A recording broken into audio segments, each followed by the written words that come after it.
মাস শেষে বেতন নিতে যাবেন।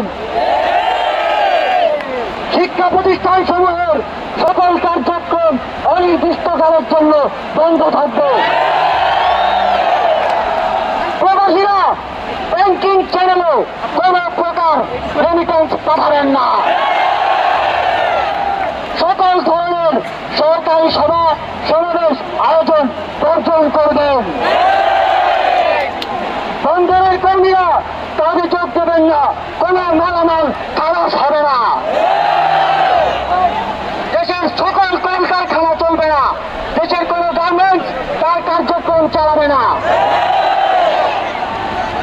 এই সরকারের পতন না হওয়া পর্যন্ত গণপরিবহন বন্ধ থাকবে। আগামী রবিবার এবং প্রতি সপ্তাহের প্রথম দিন রবিবার শুধুমাত্র ব্যক্তিগত লেনদেনের জন্য ব্যাংক খোলা থাকবে।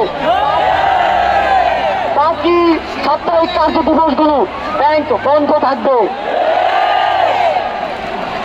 পুলিশ সদস্যরা রুটিন ডিউটি ব্যতীত কোন ধরনের protocol duty, riot duty, protest duty পালন করবে না।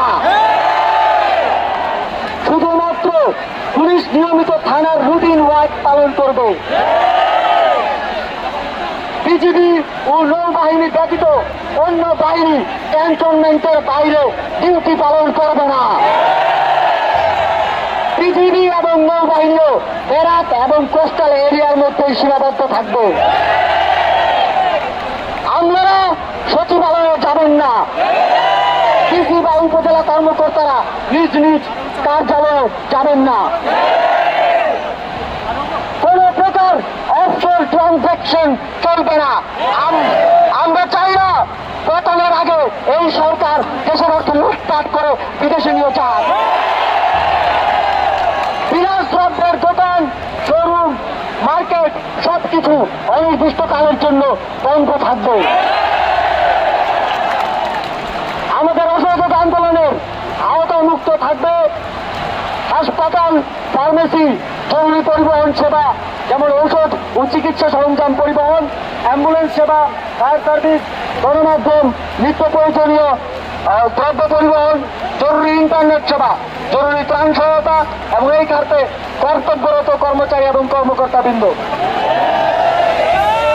নিত্য প্রয়োজনীয় দ্রব্যের দোকানপাট শুধুমাত্র বেলা 11টা থেকে দুপুর 1টা পর্যন্ত খোলা থাকবে। বন্ধুগণ, এই স্বৈরাচারী খুনি সরকারের পতন না হওয়া পর্যন্ত এই প্রত্যেকটা কর্মসূচি আপনারা পাড়ায়, মহল্লায়, গ্রামে, শহরে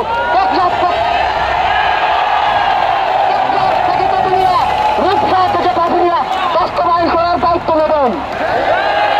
আপনারা কি সেই দায়িত্ব নিচ্ছেন? কারা দায়িত্ব নেবেন? হাত তোলেন। যতদিন পতন না হবে ততদিন আমরা এই সরকারের সাথে সম্পূর্ণ নন কোঅপারেশন অসহযোগ ঘোষণা করছি। অসহযোগের পাশাপাশি বিক্ষোভ মিছিল সমাবেশ করে আপনারা সারা দেশে এই আন্দোলনকে জাগ্রত রাখবেন।